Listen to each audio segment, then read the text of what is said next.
test. If I get him right here, will that be good? Okay.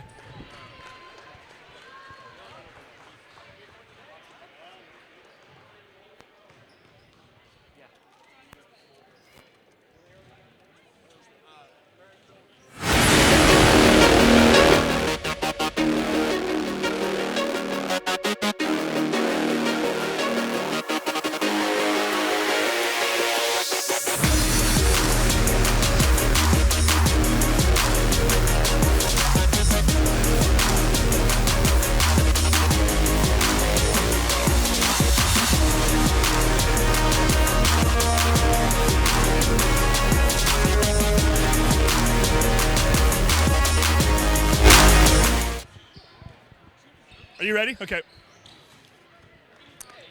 Joining us for the pregame show, the head coach for the Mount Spokane Wildcats, David Wagenblast. Coach, you're a team that's not known to us in this neck of the woods. Tell us a little bit about the Wildcats, a team that has won 17 games this year, a team that hasn't had a lot of postseason success over the years. Well, we've had a really nice year. We play in a pretty tough team, a pretty tough league, in a combo for a 3A, 4A league. With Gonzaga Prep, who's the #1 team in 4A. And so we play in the same league as them. And so even though, we're 17-6, we've had a lot of great games all season long. So I feel really good about our team. Team that won 10 games last year, and then I think it was the 5 years prior to that. I think combined you won 21 games. So this is kind of new territory to some of these guys. What does it mean for them to get to a regional game like this? Well, for these guys, they were never a part of that. They grew up, they always won. And so even though they weren't a part of any of the losing that happened, they've been a huge part, obviously, of our success. And so, we're very excited about what we have because our school, everybody at our school wins. So, the wrestling just won the state championship. Our girls are at the state tournament. They won last night. So that's just the expectation at Mount Spokane. So we're excited to be a part of it. So for those of us who don't know the team as well, give us a few keys to the game and some of the key players you're relying on today. For us, we're our all-league player Jerry Tweeney.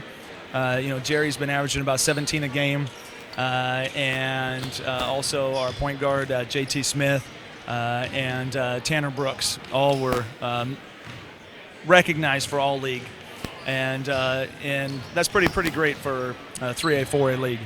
And also for us, freshman Tyson Degenhart. For the last month of the year. Of the season, he's been playing really, really great basketball. Coach, thanks again, and best of luck to you today. I appreciate it. Thank you so much. Thanks, Coach.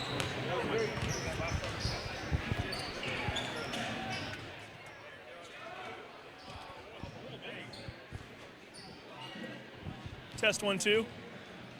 Test, okay, just for testing purposes? Or? Oh, we're on live. Yeah.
All right, we are back once again at North Creek High School. With us right now, the head coach for the Marysville-Pilchuck Tomahawks, Barry Gould.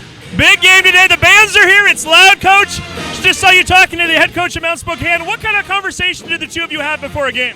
Well, I just try to be like a normal human being. We're competitive, I think, as coaches, but we actually know someone in common. I went to Italy with a guy called Dustin McConnell, who teaches at Mount Spokane, and I took 4 or 5 of my guys with me to Italy on this international tour, and I said, I already got Dustin's going to be cheering for us today, and so he thought that was pretty funny. Did Dustin give you any tips as to what to expect, or did you have to do the scouting on your own? And if so, what did you see? He did not give me any tips, but they got a couple guys that can just shoot the crud out of the ball.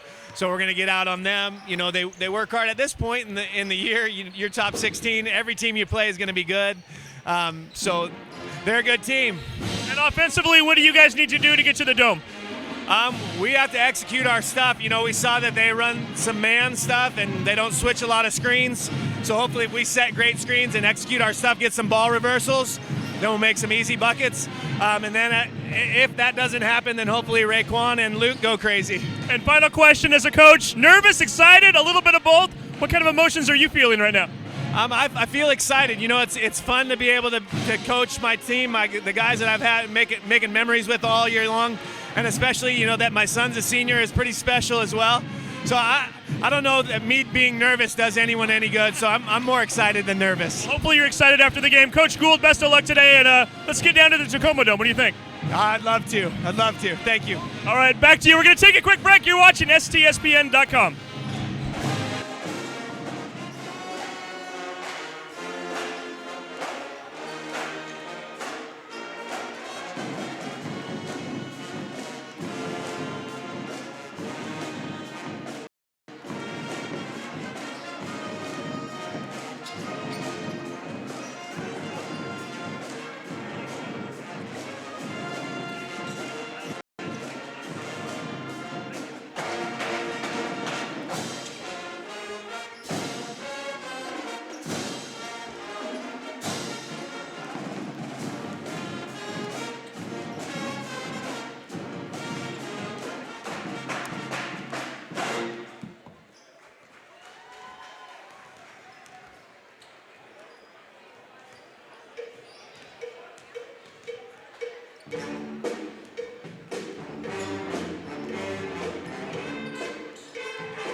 just absolutely drains that one.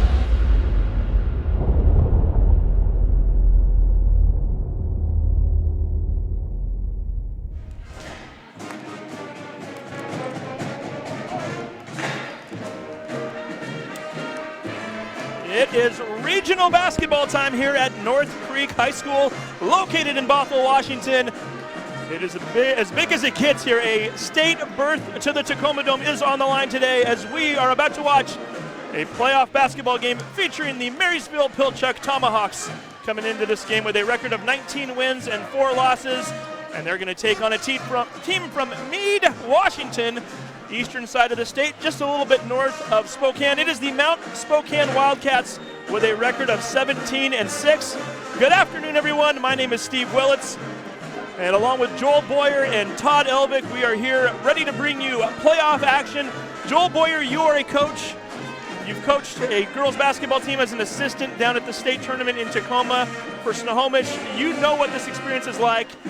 What is it like right now to be in one of these huddles and to be one of these coaches or players for that matter? It's so much excitement. I mean, you've been getting ready for this game. You've been getting ready for it since June last year. Your season starts that whole summer before, going through those summer battles together, getting to the season, going all the way through Christmas time. Everybody fights for a little sickness on your team. Everybody fights for an injury or two. You get to this point, there's so much excitement. But then again, Steve, there's a little bit of nerves too. No matter what coaches want to say, there's still a little bit of nerves. And these are two teams that aren't accustomed to being in this role. Marysville-Pilchuck made it to the Tacoma Dome 3 years ago. They were 2 and out. It had been a while before that. And Mount Spokane, for that matter, a team that hasn't had a winning record since 2008. A team that was 10-14 last year. And then before that, their biggest win season total was 8 wins. That was 2009. So certainly two teams that would love nothing more than to punch a ticket today and to head to the Dome. Absolutely. And I thought Coach Dave Wagenblast for the Mount Spokane Wildcats said it well, that this group of young players, and they only have 2 seniors on their roster, Steve. They're a very young team. They haven't been a part of that losing. And he made a good point of that, saying they haven't been a part of it. They've been winners all the way throughout in those young leagues coming up. So this team only knows the winning, and they want to be a part of that winning tradition, which their high school is full of winners. So like he pointed out in that coach's interview right before this, yeah, Mount Spokane has a lot of winning teams, including their girls basketball team that just won last night to punch their ticket to the Dome on Wednesday. And Mount Spokane girls are headed to the Dome. The wrestling team last week won the team state championship, including 2 individuals who won state championships also. So this team knows a thing or two, or this school rather knows a thing or two about getting down to the Dome. Now it's a matter of seeing if the boys basketball team can join the girls next week. We're looking at the starting lineups right now for Mount Spokane. 00, Caleb Wendell is your 6'4" senior. He's a post player. Number 3, Mitch Stengel. He's a 5'11" sophomore, all-league player, I might add, averaging right around, or I take that back, I've got the wrong player there. Stengel, a 5'11" sophomore. Number 11, Jerry Twingy. He is a 6'3" junior. He averages 17 points per game. JT Smith, number 15, is a 6' junior. And then finally, rounding out the starting lineup, a freshman, Tyson Degenhart. He's a 6'5" wing/post player. The youth playing a factor there for Mount Spokane. We'll see if the young guy can get it done today. He's had a couple big games recently. In fact, he had his last 2 games, I think Kennewick and Kamiak in both games were 17 points and 19 points. Not yes, bad for a freshman, right? absolutely. And that's what Coach Wagenblast was talking about. He's really come on this last month of the season. But let's not overlook these Marysville-Pilchuck Tomahawks. Like we said, a few years ago, they were in the Dome and they went 0-2, but here they are back again with a pretty talented team. And I got to be honest with you, it's not just because his dad's the coach, but I always love seeing a veteran point guard, a senior point guard, Josiah Gould, really knows how to run the show for the Tomahawks. They have bigger star-studded players in Raekwon Battle and even shooter Luke Dobler, but Gould really seems to kind of get things going for them and really handles the pressure well. Marysville-Pilchuck, their starting lineup is as follows. The big 3, we know about these guys. We've talked about them almost ad nauseum as their starting lineups are currently being announced right now. Josiah Gould, number 12, is your point guard. You just mentioned him. He's a 6'2" senior. Luke Dobler, the sophomore, 6'1". He's had a huge year so far. He wears the number 20. Raekwon Battle, a superstar in the making, if you will, 6'5" junior. He wears the number 21. At number 24, Kobe Bauman. Bauman is a 6'3" senior. And then rounding out the starting lineup, number 32, a 6'1" sophomore, Aaron Caleb. And at this time, we're going to go ahead and turn off our microphones as the national anthem is about to be played here at North Creek High School.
Outstanding job by the Marysville-Pilchuck band in their rendition of the national anthem. Both bands are here tonight. Today, rather, I should say. It is a 2 p.m. start time. Both bands sounding outstanding so far. Definitely a playoff atmosphere. Large crowd so far. Even Mike Colbreeze, the president of the WIAA, saw him walking around a few minutes ago, so I guess we know where he's at today. And all the places he could be. Coming to North Creek, a brand new facility. First year it's been open. First time, obviously, hosting a regional playoff game, and so far so good. Even like the video screen boards here, Joel. It's not your customized. So you're accustomed to anyway. That's an actual video board showing the score up there. And there's not just one of them. There's 4 of them in here, Steve. One on each wall, and there is a little bit of star. So he's talking to the Mount Spokane girls coaches who are close friends of mine. I've known those guys for a long time. I've actually hosted them at my house for a summer tournament with their team, but. They were pretty starstruck too, saying this is a pretty cool gym. Yeah, we did notice you were quite the celebrity as things got rolling there. Should mention too, I mentioned Mitch Stengel was a starter. I was incorrect. It's number 2, Tanner Brooks, the 6'4" junior. The tip-off is up in the air. The game is underway. It's about time to find out who will be punching their ticket to the Tacoma Dome. Will it be the team in the white, the Marysville-Pilchuck Tomahawks, who have the basketball, or the team in the road blue, Mount Spokane? It's 2-0 Pilchuck. Nice play there. It's Kobe Bauman getting on the board first for the Tomahawks. Josiah Gould with a great pass right there. A little backdoor cut by Bauman. Gould found him for that easy backdoor too. Just what you want from your senior point guard. You mentioned it earlier. He's going to be a key to this game. Father Barry is the head coach for Marysville-Pilchuck, also a Tomahawk graduate, class of 1993. Mount Spokane on their first possession. Ball goes up and in. That's number 24, Tyson Degenhardt. He is a freshman, as we mentioned earlier. We'll be watching him all game long. That wasn't a freshman move right there, Steve. That was a very, very crisp move. Got into the lane, elevated over top. It could be fun to see. He's not marking on Raekwon Battle right now, but it could be fun to see those two squaring off some. Josiah Gould, circus shot, missed it. Turned his back towards the hoop, threw it up. Ball gets batted around. Caleb Wendell finally comes away with it. Wildcats basketball looking for their first lead of the afternoon. Twingy swinging it over to Wendell. Looking down low, finds the freshman once again. Degenhardt now with 4 points. There's a 2-point Wildcat lead here, 6:41 to go in the first quarter. Great post-to-post pass there from Wendell to Degenhardt. Really like that underneath connection for those two. Dobler looks to the corner, finds Caleb. Caleb baseline, kicks it back out. Somewhat dangerous pass, but right to the hands of Dobler. The two sophomores playing a little catch, finally getting it over to Battle. Battle to Gould. Bauman with the three. Off the front iron, bounces around into the hands of Degenhardt. Here come the Wildcats, already up 4-2. Looking for more. JT Smith pulls up along the baseline. Good. Smith, who had 6 3-pointers in their last District 8 tournament game. Always a threat outside, and the Tomahawks knew it as Bauman puts up another 3, misses it. Goes off the hands of number 12, Gould, and into the hands of the Wildcats. And Smith is a danger to shoot outside. He drives in again, though. Degenhardt 3, hits it. Freshman with ice water in his veins, 9-2. Wildcats out in front, and Degenhardt has 7 points. Wow. And I'm looking for something better than just wow right there, Steve, but I'm not really coming up with that. I mean, that's an impressive thing, and we talk a lot about sometimes when you get to the Dome, especially when you have freshmen playing for you, we say it so kindly, so respectfully, so reverently. Sometimes they're a little too young to know that they should be really impressed by this big stage, and they should be nervous about that. Oftentimes you see sophomores and juniors have more nerves than your freshmen a lot of times do. I don't know if that's true or not, but Degenhardt comes out on fire right now with 7 points. That is exactly what I was going to ask you. Sometimes it's better not to know what you should be nervous about. Certainly a Marysville-Pilchuck team, Josiah Gould, you know he's feeling it today. He sat in the stands when his dad was the coach. Watched them a few years ago when he was a freshman, and Degenhardt, he's doing it in different ways right now too. He's hitting the three, he's getting the rebounds, he's going down low. Impressive player thus far. Yeah, absolutely. We'll see how he continues to mature throughout this game, but so far so good. Both teams staying in a man-to-man. We've seen Marysville-Pilchuck be switching on their man as Luke Dobler fires up a 3, misses. Rebound Degenhardt. We're going to be saying that a couple more times it seems like, but another 3 ball in the corner. This one off the back of the iron, batted around. Caleb trying to come away with it, cannot. Degenhardt once again grabs it, loses it, goes out of bounds, and they're going to say it was last touched by Degenhardt. Pilchuck basketball. And that's great hustle play right there. I mean, you can see Battle trying to tip that ball out. Dagenhart trying to tip that ball as well. Just a lot of times you want to try to grab that ball, but if you can't, see if you can't get the ball tipped around and see if a teammate can get out to it. 5:10 to go here in the first quarter. Pilchuck trailing by 7 early. Raekwon Battle leaves it just a bit short, comes off the front of the iron into the hands of the waiting freshman. Dagenhart's name getting called one more time. JT Smith going to set it up top. Again, Mount Spokane wearing the road dark blue uniforms, and we're going to get an offensive foul called. The first foul called of this game is we're looking at 4:49 left on the clock. And they're going to call that one on number 2, Tanner Brooks. And we get our first substitution of the night as checking in for Mount Spokane. It's number 22, Cole Hattenberg, 5'10" senior coming in for the first time. And this is going to be an interesting thing that I want to see. They've had Tanner Brooks, who just picked up that foul on Raekwon Battle. Now they're going to move Dagenhart over to Battle. A little bit more length, a little bit more wingspan's the same, but he's a freshman against Raekwon Battle. He's a tough player as we watch him operate down low right there. Losing the handle, but getting the ball back. It's going to be interesting to see that matchup if Dagenhart goes against Battle. Battle had a chance there for a moment, was spinning in the lane, finally comes back out of it, kicks it out to Bauman. Over to Dobler. Dobler thought about the 3, finally fires. He hits it! Luke Dobler, the sophomore rather, doing exactly what Pilchuck needed at that moment. JT Smith wasting no time on the other end, misses the shot. Kobe Bauman grabbing it. Here come the Tomahawks, wasting very little time. Into the lane, slashing is Gould, misses the shot. Brooks coming away with a rebound. Both teams going in transition right now. 3-point ball, Smith up in the air, bounces around, jumps up, hits the rim again. Gould grabs it, kicks it ahead to Raekwon! Foul is called. Raekwon just missing the layup, but he will head to the line for 2. And that's 3 makeable layups. 1 by Mount Spokane, 2 by Marysville-Pilchuck. Not easy, but contested, but definitely makeable. And those are the kind of shots as a coach you're like, we need 1 or 2 of those to go down at every juncture of the game. And this early on, both coaches would love to have 2 more points, obviously, and see if they can't get a couple more of those easy lanes to drop for them and not just bounce out. Foul was called on JT Smith, his first. Second team foul against the Wildcats, as making the first free throw attempt is Raekwon Battle. 9-6 score. Mount Spokane with the early lead. Jumped out 9-2. Since then, Pilchuck with 4 consecutive points as Battle misses the second free throw attempt. A little 1-2-2, 1-3-1, 3-quarter court pressure put on by the Tomahawks. First time we've seen that today. Wildcats able to get out of the trap. Jack McClary, number 34, now into the game for Mount Spokane. He has the basketball. Marysville-Pilchuck. junior. Sorry, that's Steve. Yeah, Marysville-Pilchuck switching a lot on screens right there.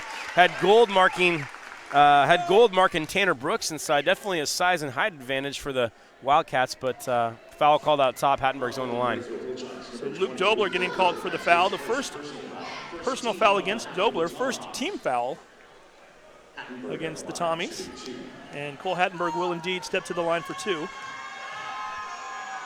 And we watched Luke Dobler have a heck of a game in the semifinals of districts where he just went off and was able to really get loose and get hot.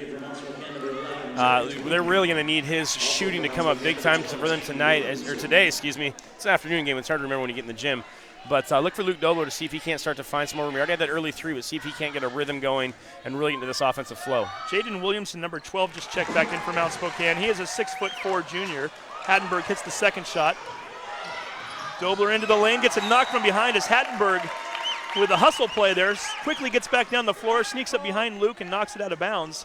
So with 3:22 left here in the first quarter, Wildcats up 11-6. Marysville will inbound underneath the basket here with a 30-second clock remaining as we get a whistle away from the play. Should mention our referees today, Rod Marr, Mike Zander, and John McInnes. Battle, quick shot along the baseline, misses it. Bauman quickly getting in there for the rebound.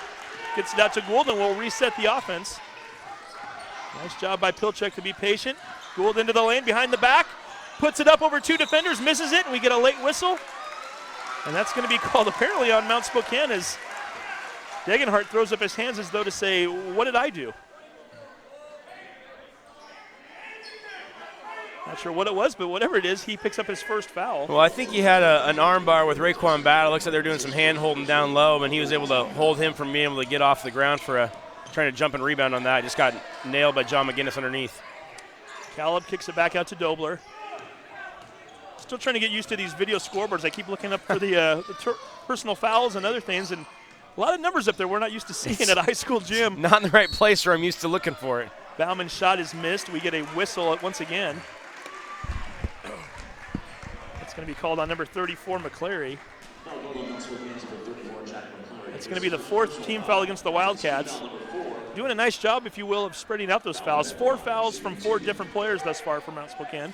Does, however, put Pilchuck that much closer to the bonus. And we've still got 2:49 to go here in the first quarter. Yeah, Dave Wagenblast, coach for Mount Spokane Wildcats. He's always going to appreciate as a coach, and you look over and say, what's our foul trouble? And you say, well, there's none. We just have players with 1, which is great. But you ever want to get somebody else into the bonus and have them shooting free throws in the second quarter, early in the second quarter, where they can get some free points. Wagenblast in his 4th year. They were 1-19 his first year, 2-18 the second year. That was just 2 years ago. 10-14 last year. Now they are 17-6. Playing more than 300 miles away from home, looking to go to the Tacoma Dome. Degenhart gets into the lane, puts up a shot, misses it, but draws the foul. I think they're going to ring up Luke Dobler again right there. I believe that's his. Is that his second there, Steve? If they call it on Dobler, it will in fact be a second, and they do. And that's a loss for the Tomahawks right there. Quick substitution coming off the bench. Corbin Sims is going to be entering the game, I can only assume, for Luke Dobler. Him with 2 fouls, it's just something you don't want to mess around with first quarter. You know, you trust him. He's a heady player, but he is just a sophomore. You don't trust him. You don't trust him too much. You don't want to. His first break. And Joel, I've got to ask you too, seen a lot of rotation, a lot of players coming in and out for Mount Spokane, apparently showing that they want to play 8 or 9 men deep. That could come back and haunt Marysville-Pilchuck in the 4th quarter if these fresh legs stay fresh for that much longer for the Wildcats. Well, absolutely, and that's, I think, if you have the ability to go 8 or 9. And on the other end, Kobe Bauman makes the basket. He now has 5 points. Sorry, the coach brain kicked in right there. Wagenblasting, and what the heck? You got a lot to add. That's we got to good. get back on defense right there. So we got 1:52 to go here in the first quarter. 13-11 is our score. Mount Spokane already up by 2, looking for more. They've led by as many as 7 here in the opening period. J.T. Smith fakes a shot, gets into the lane, kicks it back out. Hattenberg 3-ball. Goes high up into the air, misses the shot. However, coming in to get it and getting his own putback is Twangy, the 17-point per game guy, with his first bucket of the night, the day rather. 15-11 score, wasting very little time, and going right back at it on the other end is Caleb, the sophomore, getting his first points of the night. And now we've got ourselves a little bit of a track meet going. 1:15 to go here, first quarter. 15-13 Wildcats. Well, in the first 4 minutes right there of the first quarter, I really felt that Mount Spokane defense was doing a pretty good job of keeping cutters out of the middle of the key. Well, the last 3 minutes have just been cutter central, coming right through there, anything they want to do, and Marysville-Pilchuck's really taking advantage of it. And we're going to get a foul called against number 12, Gould. His first. 3rd team foul against MP as 0-0 Caleb Twindle checks back into the game for the Wildcats. Hattenberg, 12-footer, gets it to fall. Cole Hattenberg now with 4 points in the first quarter. Nice little mid-range jumper, kind of a lost art right there. Pull up from 12 feet, bottoms down. We're now down under a minute to go here in the opening period. Winner to the Tacoma Dome, loser heading home. A lot of contact right in the middle of the key, and we're going to get a foul called against Tanner Brooks, his second. 5th team foul is Brooks getting tangled up with Gould. Degenhart not getting much of a breather. He took about a minute off, and he's checked right back into the game with 49.9 seconds left here in the first quarter. And Tanner Brooks has done a pretty darn good job in Raekwon Battle so far today. Now Degenhart and Wendell are going to have to share that responsibility. Battle hits the 3! Raekwon with his first field goal of the day. 4 points so far. And that Wildcat lead, which was once as high as 7, is now down to 1, 17-16. And that is the worst thing that the Mount Spokane Wildcats can see happen, with Raekwon Battle maybe starting to find a little bit of a rhythm if that 3 becomes another bucket here on this other end, on the offensive end. We're going to get a shooting foul called against Corbin Sims, his first. Jerry Twingy at the line, shooting 2.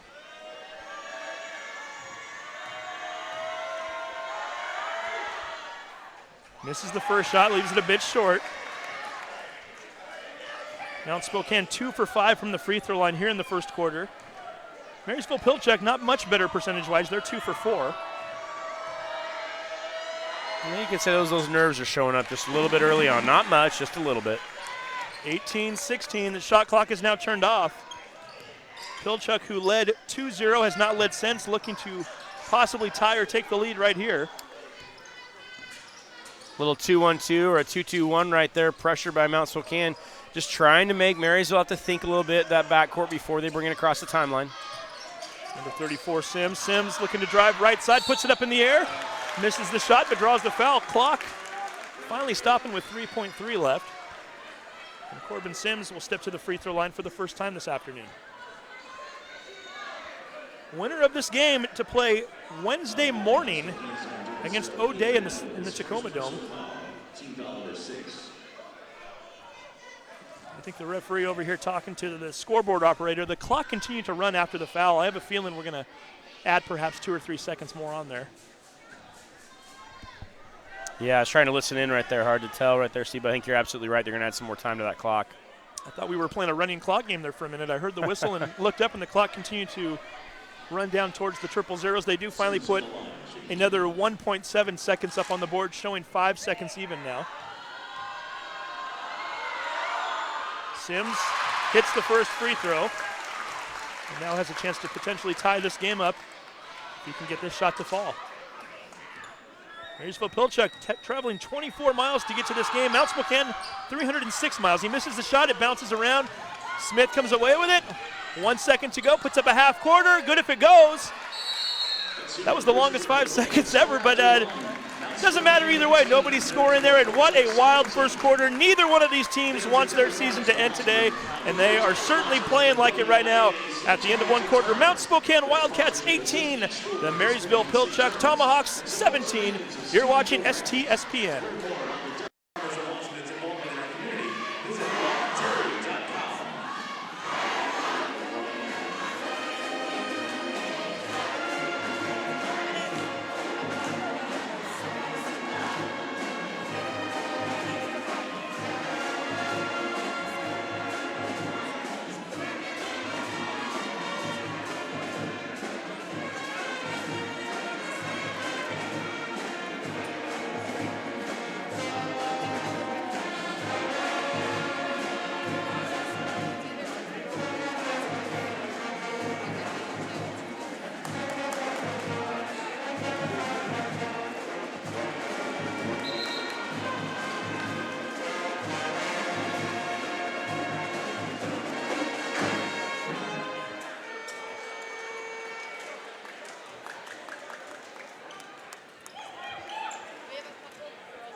And welcome back once again to North Creek High School here in Bothell. It is regional playoff action. We head to the second quarter with Mount Spokane holding a very slim 18-17 lead. And Joel Boyer, they will inbound the ball to start the second quarter. Yeah, this is a really exciting game already to see. Luke Dobler, one thing we're going to have to keep an eye on, he is back in the game for the Tomahawks, playing with those 2 personal fouls. He's got the entire second quarter to go, and you really do not want to see him get a third in this first half. So look to see if the Tomahawks can protect him enough and not get a third foul. Another nice move by Degenhardt. He now has 9 points on the afternoon. The freshman, we continue to say it, we sound like a broken record. Does not look like a freshman at all. No. Nice spin move right to the hoop. Easy layup for him. Makes it 20-17. And if Degenhardt's able to play defense like he's able to play offense right here, that'll really allow the Mount Spokane Wildcats to keep Tanner Brooks on the bench. Battle getting into the lane there, draws a foul. He'll go to the line for 2. And now Mount Spokane with a decision to make as Degenhardt now has 2 fouls. So do you continue to play him while Dobler stays in the game for the Tommies? That's a freshman and a sophomore having to make some senior, junior, upperclassmen decisions of not getting a foul right there. Degenhardt going to the bench right away. Battle hits the first free throw. 2 for 3 for the game. 5 points here on the afternoon. Second one rattles around and finally falls off the front of the iron. Mount Spokane pushing on the other end. Hattenberg with the basketball. Kicks it on top to J.T. Smith. Back to Hattenberg. Being guarded very closely by Battle. Now being double teamed as Bauman pops out. Down to 20 on the shot clock. Dobler, knowing that Smith's a threat at the three-point line, pops out on him. Cutting into the lane as Hattenberg goes up, loses control. They're going to say no contact. Incidental foul, and Hattenberg still on the ground as he hit hard. Well, there's obviously contact there. I'm not sure what referee Rod Marr saw or didn't see, but didn't see any contact enough to call a foul, I guess. Perhaps a flail a little bit. I know a lot of times when players get in the lane, they want contact more than they want to shoot. And it almost looked like that was the intent of Hattenberg as he went in there. Yeah, no, I don't disagree with you. I think that might have been his intention, but I do think there wasn't enough contact down there that sent him to the floor. I don't think he tried to dive there. So, I don't know. Play on. State basketball. Letting them play indeed, as these two teams going to give it their all today. Dobler faked the three, gets into the lane, pops it from 14 feet out, bounces around, misses it, finally into the hands of J.T. Smith. Smith right into the lane, floats one up, a runner 8 feet out, misses it. However, his teammate there for the board. Guess who? Jerry Twangy. 5 points for Twangy now. 22-18, Mount Spokane in the lead. And one thing we're seeing right now is Raekwon Battle's really going to try to check every shot he can. And when he leaves that weak side, he gets out of rebounding position, and Twangy's able to take advantage. Battle for the longer three. Raekwon, his second tray of the afternoon. Give him 8 points, and that is exactly what Pilchuck needed to stop the bleeding. Oh, for sure. If they can get Raekwon Battle really heated up on the offensive end, that can spell a really long night for the Mount Spokane Wildcats. Aaron Caleb about to check back into the game for the Tomahawks. Smith looking to go one-on-one with Dobler. Gould steps ahead, kicks it ahead to Raekwon Battle. Here it comes! One-handed slam! That's how you take the lead. Raekwon Battle says, let me do this the easy way. Throws it on down. 10 points for Raekwon. Here come the Tommies. 5:54 to go in the second quarter. Really heating up right there. Josiah Gould with what great hands right there. Able to get that ball loose, throw it ahead, and let Raekwon Battle have a show. 5 consecutive points for the Tomahawks. 23-22, their first lead since it was 2-0. At the time, Mount Spokane went on a 9-0 run. Let's see if the Tommies can do something to keep that from happening again. Long three, Twangy. He hits. Oh, that went down pretty right there. That's something you can see as MP, and you know they've scouted a lot, both these teams. They really want to make sure they get out on those shooters, not allow them to get open looks. Twangy all league for a reason. 25-23, Mount Spokane in the lead. Gould just loses control there. Twangy comes away with it. See if he wants to wait for his teammates to show up. He does. Driving right side into the lane, kicks it up from 10 feet out. Bounces off into the hands of Battle. Long pass to Gould. It goes into the hands of Smith. Smith makes contact with Caleb. What are they going to call? They're going to say Smith was the last one to touch it. Incidental contact. Pilchuck basketball. I am totally a fan of letting players play and letting them make the decisions, especially the state tournament. But when there's a lot of contact, it's hard to not say someone was impeded right there, or someone's ability to, when the ball changes hands like that. It looked like Mount Spokane, J.T. Smith had a steal, look like, and then was absolutely just stood up right there hard, and they called it out on him. That's a tough pill to swallow right there for Mount Spokane. A little bit surprised at that call. I thought, if anything, if they were going to call a foul, it was going to be on Caleb. Yeah.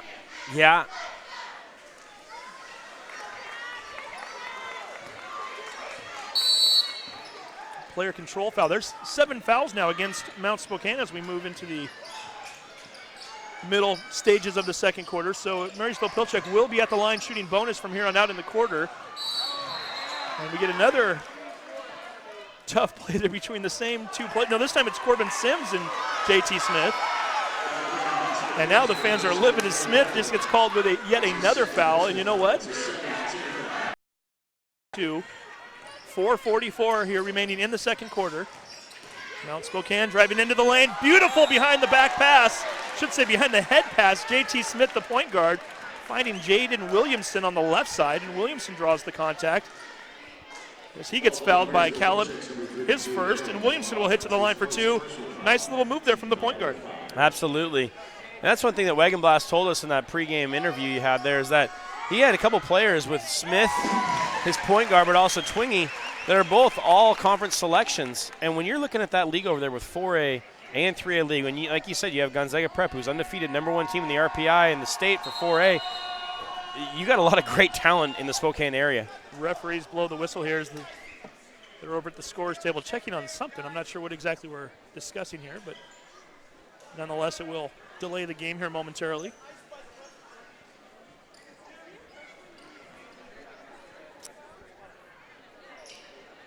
A lot of bells and whistles in this gym, North Yeah. Creek High School. First, I live 6 miles from here. I've never stepped foot in here until now. School just opening up in the fall, first year.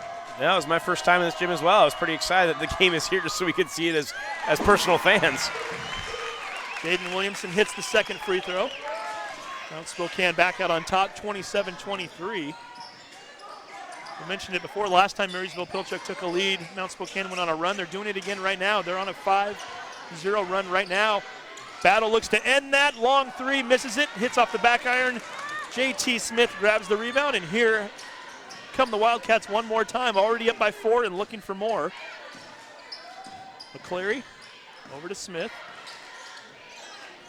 Nice little spin pass there. Looks like a bowling move almost.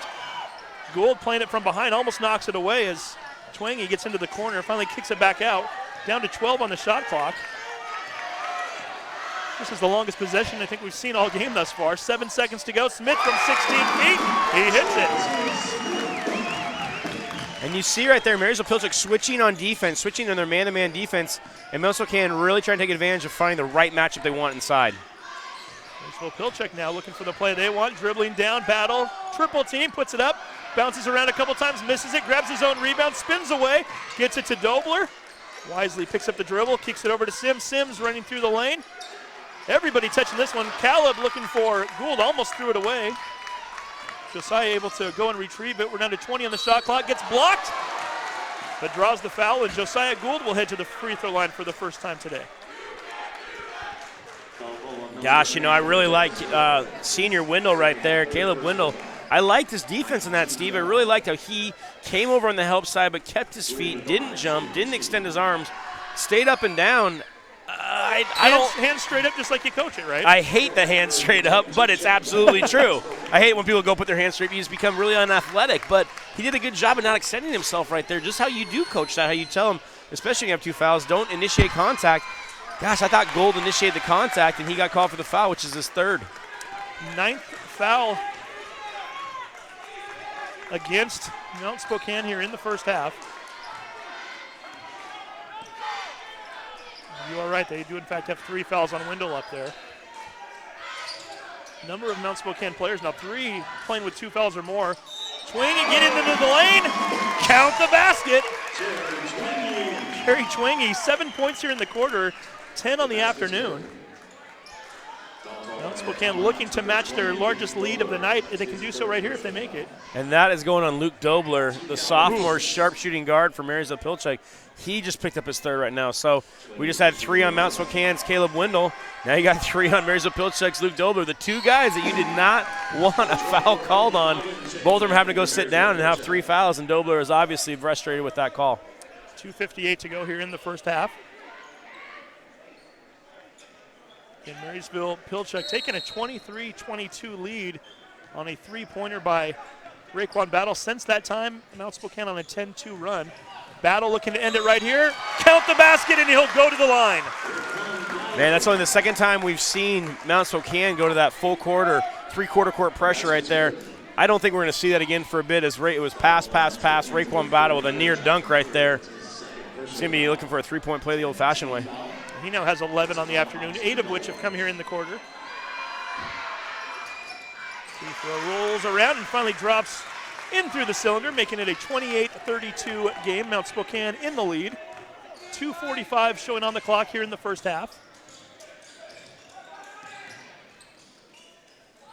Swinging one more time. He's been the hot hand so far in the quarter. Spin move, underhand layup, draws contact, and he'll head to the line for 2 more shots. No, it was a great move right there. The extra half pivot right there that you're allowed, that he just kept continuing his pivot. He didn't drag his foot, didn't do anything like that. We just continued to pivot around and got that position on Gould and put Josiah Gould for the Tomahawks in a bad position. I didn't happen to foul him. Swingy's first free throw misses. 2 for 4 now on the afternoon. Even if you only come away with this possession with 1 point, you still nonetheless draw a foul against Gould, his 2nd. So your backcourt now for Marysville-Pilchuck, 2 fouls and 3 fouls. It's not what you're looking to see if you're if you're head coach Barry Gould. 7th team foul against MP. scoreboard showing 6, so perhaps I'm missing one here. I had one on Caleb and one on Sims. We'll check that at the break. Basket is good. 28-33, 2:28 to go here, second quarter. Raekwon Battle, NBA 3. Ball bounces way up into the air, comes down into the hands of Williamson. Wasting very little time are the Wildcats. Twingy, 3 ball, leaves it a little bit long, right back into the lane where it is grabbed by Sims. MP, nice behind the back move. Gould floats a runner up. What are they calling? I saw the referee motion the other way, and they're in fact going to call a charge against Gould, his third. I was about to yell end one, and all of a sudden I saw the referee put his hand on the back of the head, and it's going the other way. And Gould right there, I'm not just saying I disagree with him, but he was saying that was all the way into the hoop. Well, the problem, Josiah, though, is there is no charge ring in high school basketball. It's something that Tom Lafferty over on KRKO and I have had numerous conversations about, that they need to have that half ring underneath the hoop for high schools. Well, they have it in college, they have it in the pros, but that would eliminate that charge being taken so deep underneath the basket. So you're starting backcourt now, each with 3 fouls. Gould heads to the bench. Your sophomore, Brady Phelps, coming into the game. Biggest moment of his life as the team trails by 5 right now. 3 ball up in the air. Twingy misses the shot. Sims grabs the rebound. And we'll see what the youth of the backcourt can do here. Phelps, 3 ball. Battle coming in. One-handed rebound. Goes up. Count the bucket, and he's going to the line.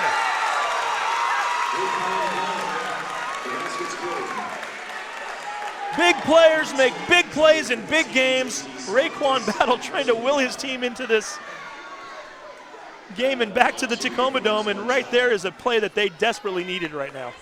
Well, and Coach Dave Wagenblast for the Mount Spokane Wildcats was really trying to implore his case right there, saying, hey, he came through us, and Raekwon Battle, he might have gone through some contact, but what a fantastic athletic play to go get that ball.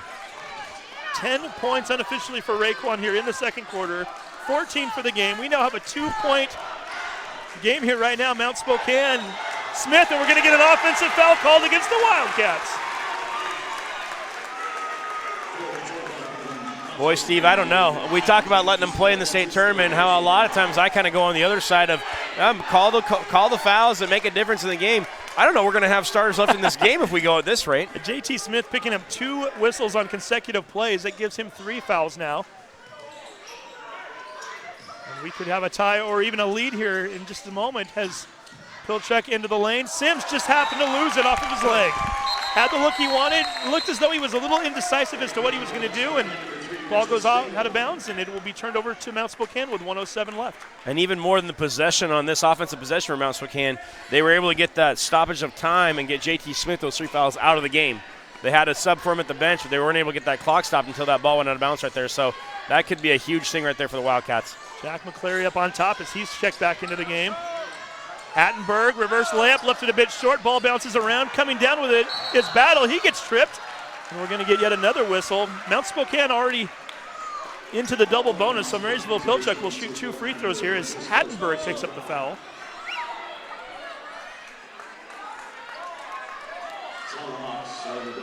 First foul on Cole Hattenberg.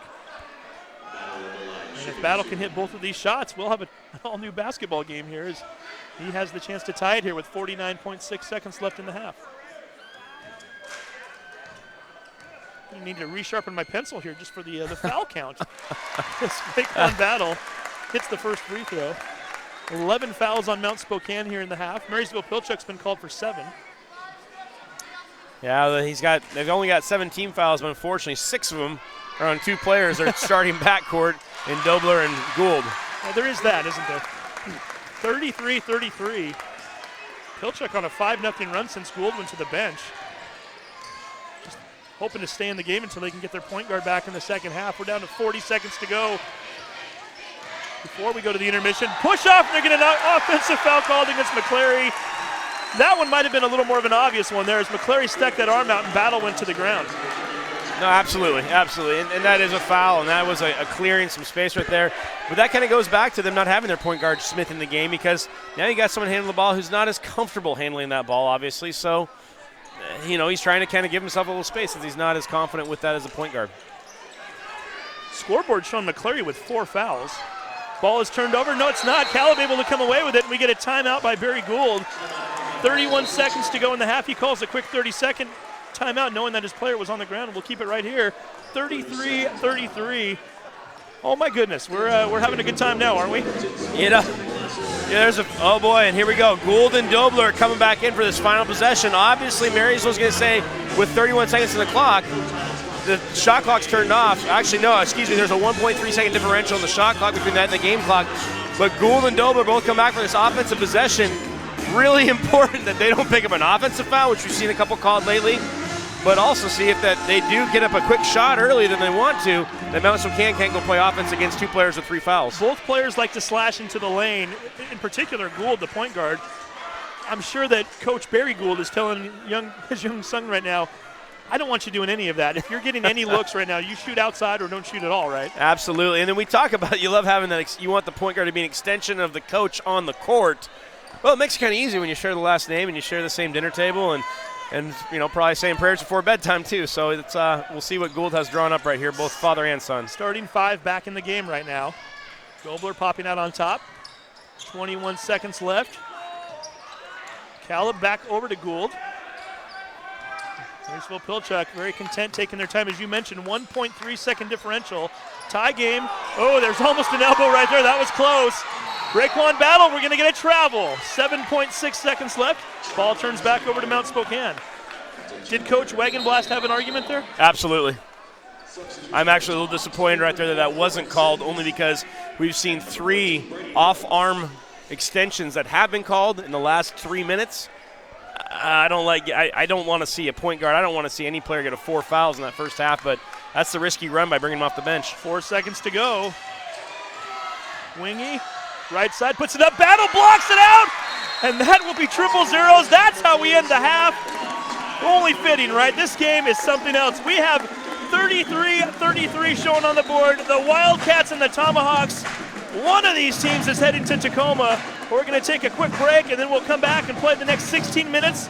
Who knows? We might even be playing more the way this game's going.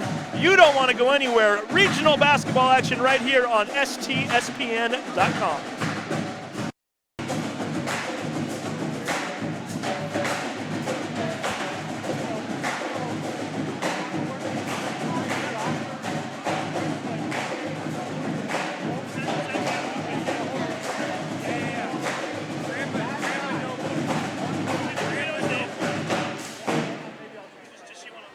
Fans throughout the state and dairy farmers of Washington and your restaurant tire centers are proud to support high school activities by sponsoring the WIAA Scholastic Awards Program.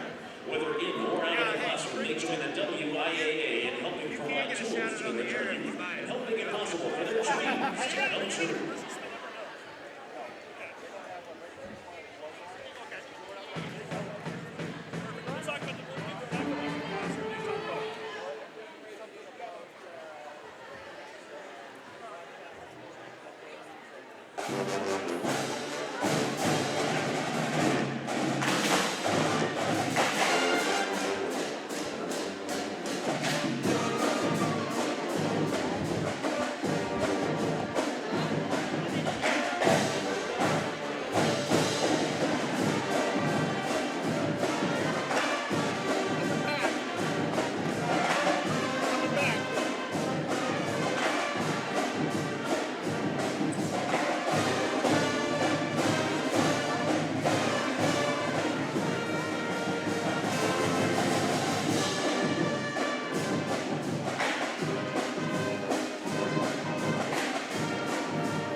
Fans follow the WIAA on Twitter, Instagram, and Facebook using the handle @WIAA to get updates on the latest WIAA news, events, and state championship results.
And welcome back once again to North Creek High School here in Bothell, Washington.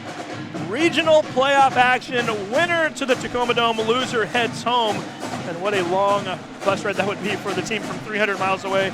The Mount Spokane Wildcats, as they are tied currently with the Marysville-Pilchuck Tomahawks, 33-33. Let's get you caught up on some of the individual scoring here in the first half. For Mount Spokane, number 2, Tanner Brooks.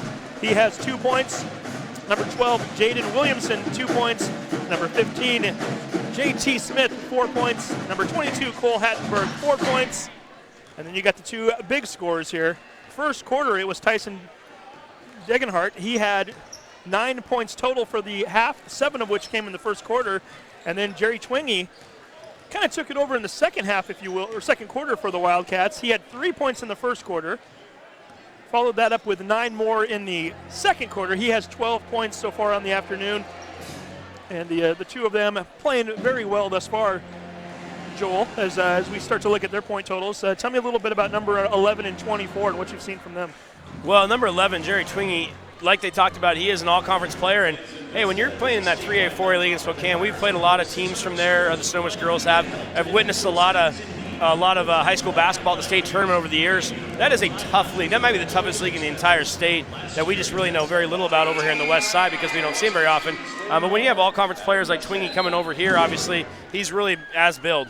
17 a game, he's scoring a lot this game as well. And before we get the pass in here to start the second half, Josiah Gold, 2 points. Luke Dobler, 3 points. Kobe Bauman, 5 points. Aaron Caleb, 2 points. Corbin Sims, 3 points. And then, oh, by the way, number 21, Raekwon Battle, 18 points in the first half. He had 14 of the team's 16 points in the second quarter alone. Yes, we said 14 out of 16 points as we get ready for the second half action. We also want to give a nice shout out to Gamut 360 for helping to put this game on today. Certainly appreciate all the work they've done to make this a possibility as Dobler misses the opening 3 ball to start the second half. Hattenberg wasting no time getting back onto the other end. Wildcats taking the early lead here in the third quarter as Hattenberg lays it up and in. He now has 6 points on the afternoon. And Cole Hattenberg starting the second half. Did not start the game, but Coach Dave Wagenblast is leaving that 3 fouls of Caleb Wendell on the bench right now, electing to start his other senior, Hattenberg. Nice job by Caleb. He drives into the lane. The sophomore puts it up. 4 points for him. Caleb, have some people watching the game today too, did we understand? Yeah, absolutely. There's actually a number of Marysville-Pilchuck extended family and friends watching this game, including Aaron Caleb's grandpa in Montana. He's watching this game live right now, watching his grandson play, as well as Luke Dobler's great aunt and uncle in Wyoming. So we got a lot of regional coverage going on. Very nice. Degenhart with the opening bucket there. I should say the second bucket of the quarter, and then wasting no time back on the other end. Kobe Bauman getting it done. He now has 7 points. Each team swapping baskets twice now, 37-37, just a little more than a minute into the third quarter. Always like to know that folks are able to watch these games from afar if they're not able to make it over here, especially when you have family members out of state. Brooks kicks it into the corner, 3 ball up in the air from Hattenberg. Bounces high into the air. Brooks comes down with the offensive board, gets it to Smith. Underhand layup, gets it to fall. And that's one thing to keep an eye on. Tanner Brooks and Tyson Degenhart went to the bench early with those 2 fouls in that second quarter, and so they're actually pretty rested right now and only have 2 fouls, which in this game only actually means something. Nice. Under the defender there. Caleb had the right idea, just misses the shot. Here come the Wildcats on the other end. Smith looking for Hattenberg as Battle sticks his hand in there. We've had 5 field goals here in the first minute 50 from 5 different players, 3 of which play for the Wildcats, 2 for the Tomahawks. And Mount Spokane, who came out of the break tied at 33-33, now lead the Tomahawks 39-37. Twingy, right side, puts it up. Has that one just fall right off of the rim there. Hattenberg tried to sneak up on Gould, couldn't do it. Bauman over to Dobler. Dobler fakes the 3, started to drive baseline, finds Josiah Gould. Beautiful pass down low to Battle. That's your big 3 right there, working it around. Absolutely. Dobler to Gould, Gould to Battle. Battle with the bucket inside. A couple of beautiful passes from Dobler and from Gould. Nice little shot there from Battle. He now has 20 points. Degenhart down low. Looks similar to the last shot that Mount Spokane had, just hangs on the rim momentarily and falls off the front end. Battle into the lane, misses the shot, bats it back out to Gould. Throws it right back to Raekwon. 3-ball in the corner. Rims off. Hattenberg looking to push on the other end. Into the lane. And we're going to get a whistle from Rod Marr, the official. We're going to keep it right here, apparently, as it appears as though one of the Tomahawks picks up the foul. They're going to get Caleb for that one, his second. And this is that thing when each time a referee comes to the bench and announces a foul, it's going to be a little exciting, meaning who's going to get that? Is it going to be a fourth on Dobler or a fourth on Gould, a fourth on Smith, point guard for the Wildcats? So this is kind of those iffy times here in this third quarter to see who's going to get that fourth foul first. Degenhardt misses one shot, gets his own rebound, goes back up. And he's going to head to the line as Battle tried to tie him up, and they're going to say there was contact. I don't think Coach Barry Gould agrees with that, but I don't know. I couldn't see myself. They definitely had a lot of ball. Who knows if there was body contact with that as well. Good news for Battle, it's his first foul. Degenhardt hits the first free throw. I want to clarify a few things. As the board, I'm a little more comfortable in saying the board was wrong and it wasn't me for some of the fouls that they kept putting up in the first half. We did check them with the official score keepers during the break here. So players currently in foul trouble as we're going to get a ball knocked out of bounds. For Mount Spokane, Caleb Wendell has 3 fouls. Tanner Brooks has 2. J.T. Smith with 3. Tyson Degenhardt has 2. And then Jack McCleary has 3. The board showed 4 late in the second quarter. Battle thought about the dunk. Easy layup. You get the same amount of points regardless. Nice play for Raekwon. 22 points on the afternoon. We're tied once again. Absolutely, and Raekwon Battle's really starting to go off. I mean, he's been going off all second quarter, of course, but the Wildcats still with a tie ball game, so as much as he's been able to do, they haven't been able to get a massive lead for the Tomahawks. There's the 3 we were waiting for. J.T. Smith, we mentioned it. He had 6 threes in their final district game. He hits his first one of the afternoon, giving them a 44-41 lead. We started off the half with a tie. We've had 3 thus far, and we're barely even 3.5 minutes into the quarter. Dobler thought about trying to make it a 4th. He's going to step back. He's going to fire! High off the back iron into the air. Battle goes to the ground, knocks it away. Twinging comes away with it. Smith one more time, another 3-ball. This time he misses it as Degenhardt pulls down the offensive board. Degenhardt right back into the lane, lays it up, front iron, misses it. Twangy had a shot. Had the look he wanted, couldn't get it to fall. And now we're going to get a whistle. They're going to say inadvertent whistle. Referee takes the blame for it, or takes ownership of it, rather. Yep. And then you're great call. Great call. I think he was thinking it might be a jump ball, but saw Luke Dobler rip that ball away. He'd already blown a little breath of air through it, so inadvertent whistle play on. Let's go. Dobler for 3. This is for the tie. Pushed it a little bit too far to the right. Luke only has 1 3-ball so far today. Back into the lane. Brooks pass to Degenhardt. Lays it up and in. What a pretty pass right there, Steve. Oh, my goodness. Very unselfish right there by Brooks, knowing Battle's going to come try to swat that. Battle 16-footer. Degenhardt might have gotten a hand on the ball. Either way, he definitely changed the trajectory of it. Into the corner, Twangy for 3. Left it short, comes right back to him. A lot of contact. They're going to say offensive foul. Going hard to the deck, that was Luke Dobler, and Twangy's going to get rung up for his first. Well, you know, there's a lot of stars in this game, but Twangy and Battle have really avoided any fouls in that first half. It kind of went unnoticed by both of us, I think, when you have all these other starters getting a lot of fouls called. Those guys just each with 1 now. Good call right there. Luke Dobler getting in there with those 3 fouls, but drawing that offensive foul on Twangy. Bauman to Battle. Battle into the lane, goes up, and now they're going to call offensive foul on Raekwon. He picks up his second. Oh, Cole Hattenberg wore that one. Oh, he got all of Battle had to offer right there, and he wore it on the chin. It looked like his head snapped back, but he's just fine playing on. Looks like a nice, tough kid over there, that senior. Hattenberg, a football player during the fall, so he knows a thing or two about contact. And Spencer Barrera comes in for the first time today. He's a 6-foot junior. His fan club behind us cheering him on. 46-41, Wildcats. Largest lead of the second half. 3 minutes showing on the game clock here in the third quarter. Degenhardt over to Barrera. Back to Degenhardt. Shot clock down to 15. Looking to get it down low. Twangy double team. Finally kicks it out to Hattenberg. He pulls up from 12 feet out. Whistle, and he'll head to the line for 2.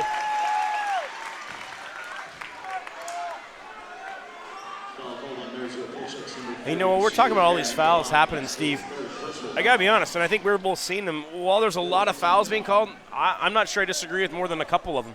And so these are all fouls. There's a contact. Two teams playing really hard in a really hard-fought, close battle game. And quite frankly, when you get to this time of year, if you are refereeing one of these games, you've got a pretty good track record. You're putting out your A-listers. Absolutely. And so far, give a lot of credit to Rob Marr, Mike Zander, and John McInnes. Making the tough calls, not always the most popular amongst the fans.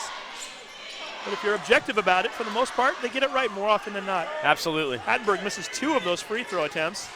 Wildcat lead remains 46-41. Dobler, baseline. Dribbles all the way left to right, kicks it over to Gould. Gould with the 3 ball, floats it up, drains it! Josiah Gould with his first field goal of the afternoon. That ball felt like it was never coming down. No, and Gould is definitely a pass-first point guard. Really looks to be very unselfish in his own point totals, but that was a big 3 by the senior right there to bring this deficit from 5 down to 2 now. Looking for Degenhardt. This time, Dobler waiting for it. He looks to run. Kicks it over to Bauman. Back to Luke Dobler. Pilchuck with a chance to tie or potentially even take the lead. Down by 2. Dobler crosses over Barrera. Pulls up from 14 feet out. Hits off the front of the iron. Here comes Tanner Brooks down on the other end. To Barrera. Back to Degenhardt. Degenhardt looking for a screen. Going right side. Spins. Puts it up. A lot of contact. Battle just pulls it away from him. 1:39 to go here in the quarter. Kobe Bauman up and under. Misses it but draws contact. Kobe Bauman heading to the line potentially with a chance to tie this game. Spencer Barrera picking up his first foul.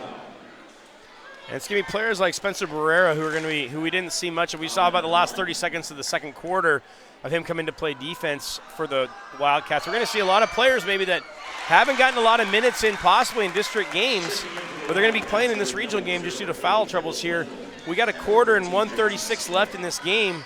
You're going to have to kind of start using that bench wisely if fourth fouls are picked up by players, or if the worst thing happens, they foul out with time left on the clock and you got to actually play them for that last bit of the game. So it's going to be kind of interesting chess match here between coaches Gould and Wagenblast. Yeah, according to our record, 6 players, 3 from each side with 3 fouls. Nobody with 4 thus far. As Bauman drains both free throws. Once again, a tie game. 4th time we've seen that here in the third quarter, not even counting the fact that we were tied going into the half. 46-46.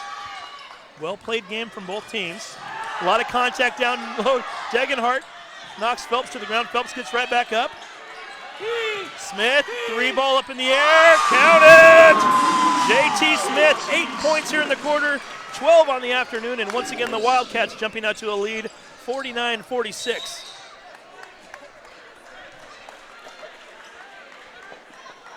Appears as though we're going to get a non-shooting foul against the Wildcats as we await the call.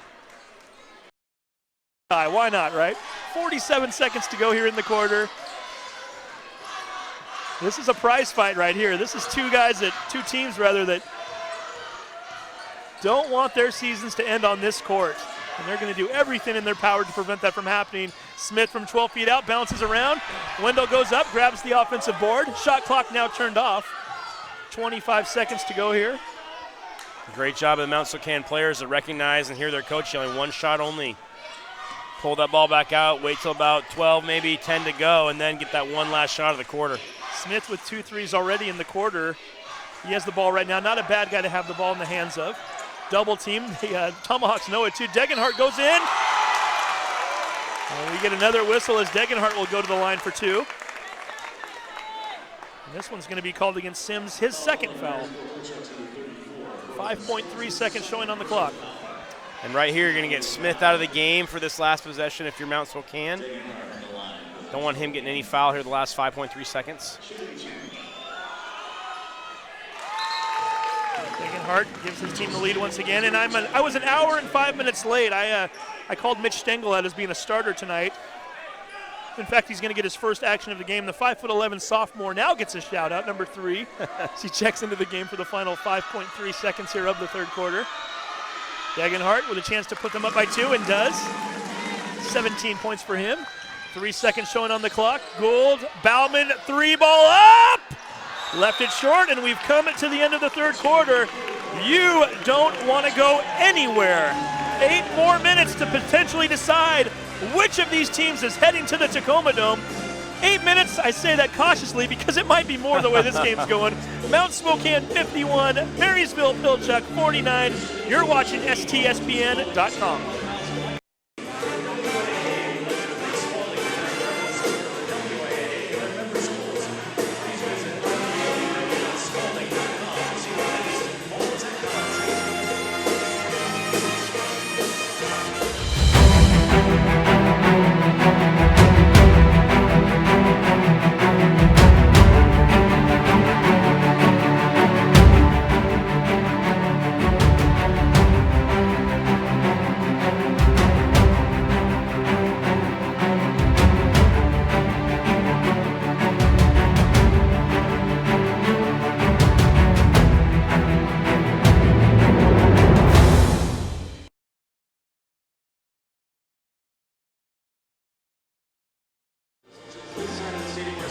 And welcome back once again to North Creek High School in Bothell. Regional playoff action. We might be 8 minutes away from sending one team home and another to the Tacoma Dome. Steve Willits along with Joel Boyer, Todd Elvick, and once again we want to thank Gamut 360 for making this a possibility today. Boy, Joel, we are in for something here, aren't we? I think 4 different ties in the third quarter. I would say lead changes, but really Marysville-Pilchuck, every time they look to be getting pulled away from, they would come right back. So we'll see if they can do it once again. They trail by 2. However, Twingy, with the opening shot of the fourth quarter, misses the shot, gets his own rebound. Now Spokane's going to reset the clock here with 7:42 to go in the fourth quarter. Well, in that third quarter differential at 51-49 at the end of the third, that's the largest lead there'd been at the end of a quarter or half change so far, so it's pretty intense. Degenhart, the freshman, being guarded by Sims, kicks it back out on top. Ball goes over and back. There's a turnover with 7:23 to go. Tyson Degenhart, somebody needs to check his ID apparently. He's got 17 points. You mentioned it earlier. He does not look like a freshman. Doesn't play like one, doesn't look like one. No, his body type does not look like a freshman. I mean, if that's his body type right now, look to see what happens when he grows maybe a few more inches and able to put a few more pounds on that frame.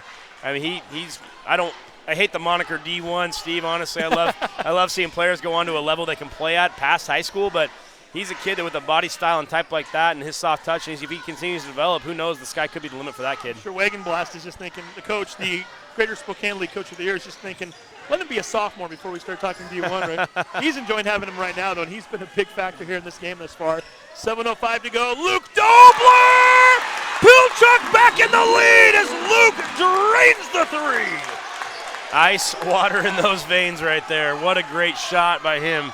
Talk about a guy who doesn't play like his age. Dobler, only a sophomore. No way. No bigger shot than that one. 52-51. Coach Wagenblast yelling at his team as they go in there. And once again, Mount Spokane back into the lead. Cole Hattenberg with the bucket. Give him 8 now for the day. 53-52, 6:31 to go here in the fourth. Dobler kicks it over to the corner. Brady Phelps left it short. Not sure if that one was blocked or not. Ball is batted away. Nice job by Sims. Right to Phelps. Phelps goes up over 2 guys and gets called for the offensive foul. You know, that's a pretty heady play right there by a freshman. Degenhart gets that rebound, dribbles it one too many times before getting to his point guard, gets it poked away. But he has the presence of mind instead of just fouling. It sure seems like a lot of young players just out of that frustration tend to foul on that. He owns and takes a charge and gets the call in his favor. What a heady play right there by that freshman. Josiah Gould back into the game. He still has 3 fouls. The one advantage that Pilchuck has, neither Gould nor Dobler picking up a foul during that third quarter, both still at 3. 6:03 to go, fourth quarter. Into the lane goes Smith. Underhand layup, gets it to go. And for Mount Spokane, on that same note you're talking about, Smith didn't pick up his 4th either in that third quarter at all. Josiah Gould driving the lane. Puts up the shot, misses it, but he'll head to the line for 2. As we're going to get a foul called on Hattenberg, his 2nd. And Cole Hattenberg doing the old school, raising my hand. That was me who fouled him. Don't get any one of my teammates who have more fouls than I only got 1. Give me just a 2nd one, it's fine. Heady play right there by that senior.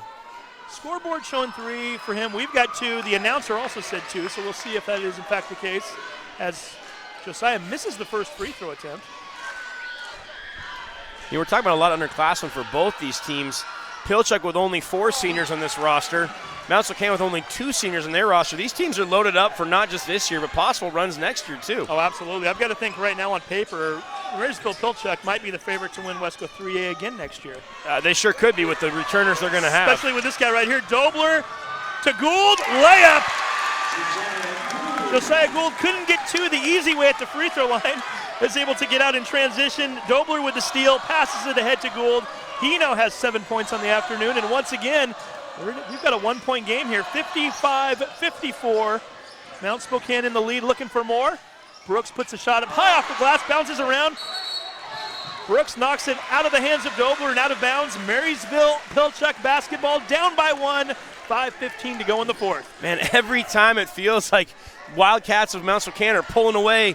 Huge shot by Raekwon Battle. Huge turnover, steal by Luke Dobler to Josiah Gould for a lay-in there. It just seems like every single time MP's able to answer the bell, but they just can't get that lead for very long. So it's going to be really interesting to see if they can actually put a little run together.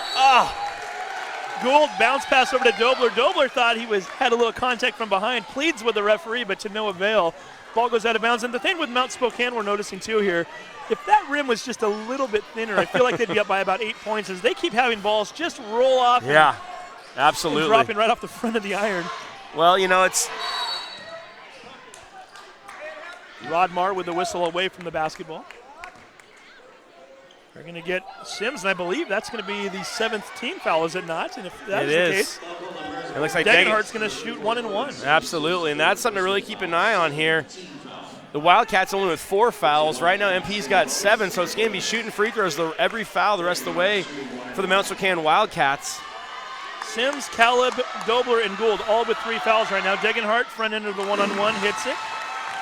Boy, that's a soft touch. That's a real soft touch for that freshman. He's impressed us quite a bit here today. I've yet to see this kid play until today, but I'm really impressed after having seen him. First time you and I have seen him, either in person or on film for that matter. I don't think it's going to be the last. I don't think so either. 57-54 score, Wildcats in the lead. 3-point game with 4:46 to go in the fourth. And we get yet another whistle away from the basketball. Looks like they're going to get Twingy right now. Holding battle on the drive, I think. He's trying to come around a screen off the ball. Twingy picking up his second. 5th team foul against the Wildcats, so they still have 2 to give before putting the Tommies into the bonus. Nice job by Caleb getting the ball back over to Dobler. Setting the offense on Hattenberg. Hattenberg's really trying to harass Dobler and keep that ball out of his hands, not give him any open looks. Dobler goes up underneath 2 players, dishes it down to Corbin Sims, who lays it in. That was a real pretty little reverse lay-in right there. Back to the basket the whole time. Never spotted his target, but he's played a lot of basketball in his life. He knows exactly where that hoop is. Well-composed play there by the sophomore Dobler, holding on to it till he needed to. Twangy reverse layup. What is that? Anything you can do, I can do better, I think. Twingy right there with almost the identical move that Sims had on the opposite end. Still a 3-point lead for Mount Spokane. Beautiful pass there for the Wildcats as well. Both teams moving the ball around very well. And now we get an underhanded scoop move by Josiah Gould. He has 4 points in the quarter. Give him 9 on the day. Cy saving his best for last. 59-58, Twingy into the lane, goes up. Draws contact. Barry Gould doing a lot of yelling as I think he wanted a traveling call on Twingy as he initially shuffled his feet a little bit. Not enough to where the referees thought otherwise, and they're going to send him to the line as now Josiah Gould picks up his 4th. You know, on first look, I thought Twingy traveled as well, but then I realized that he kept that left foot down. I'm not sure he did.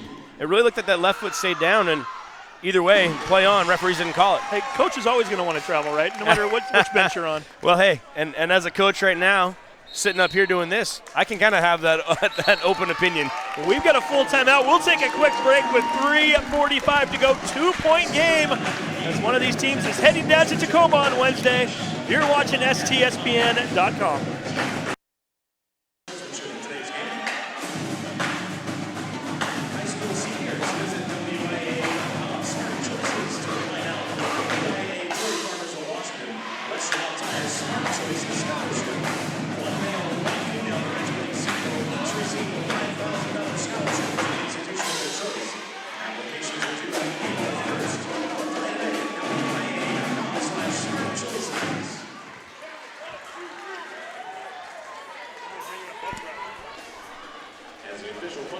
Welcome back to North Creek High School in Bothell, courtesy of Gambit 360. You are watching STSPN.com, and what a regional playoff basketball game we have here today.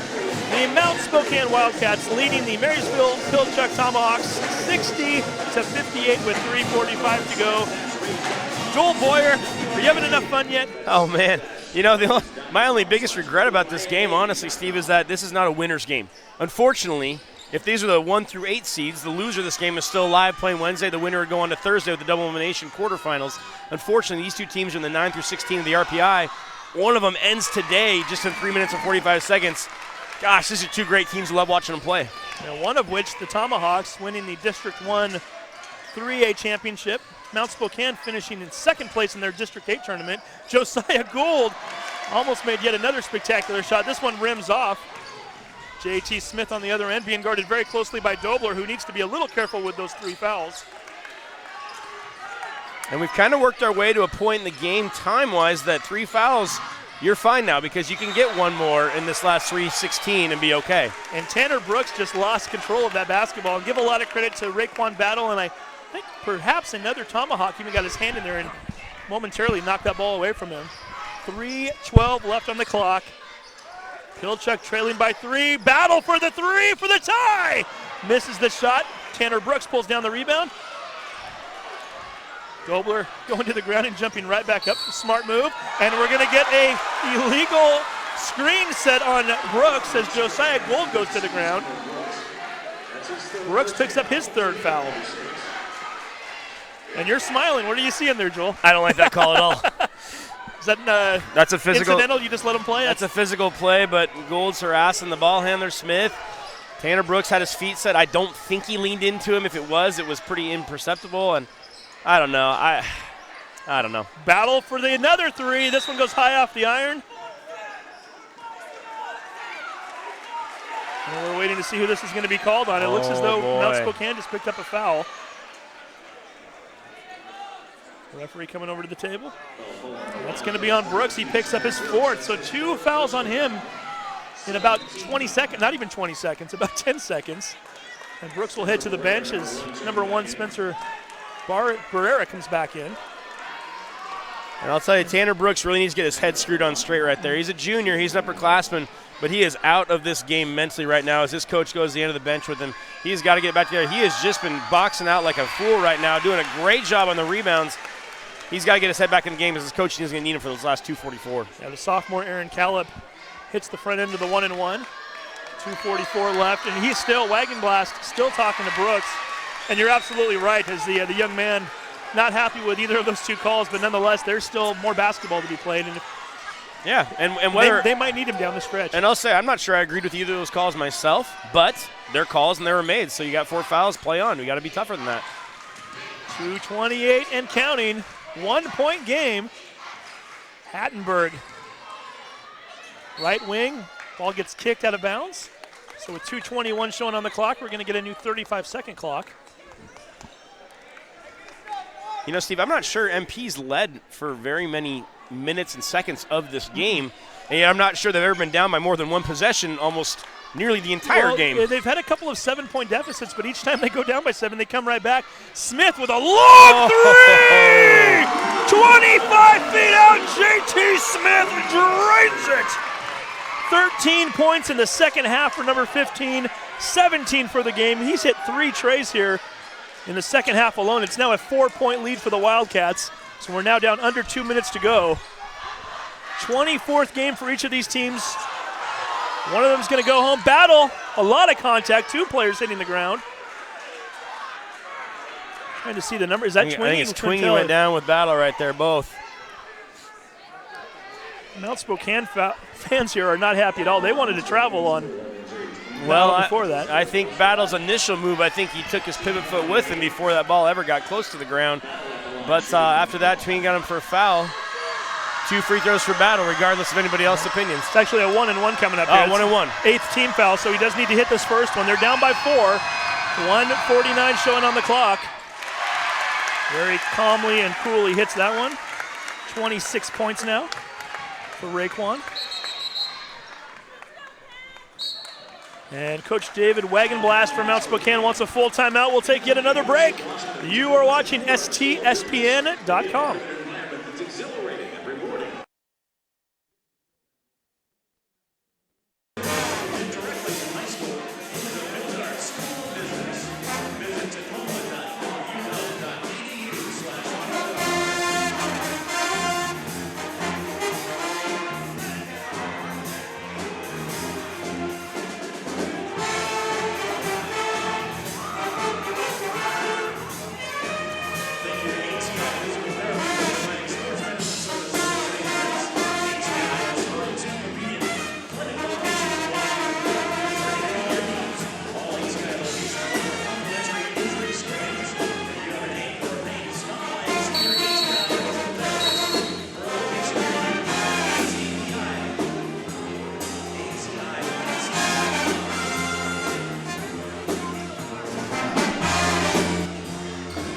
.49 showing on the clock right now. Raekwon Battle, who, when he joined us on KRKO radio about 5 weeks ago, made reference to the fact that he's friends with a lot of players for the O'Day Fighting Irish, and they tease each other all the time about wanting to play each other at state.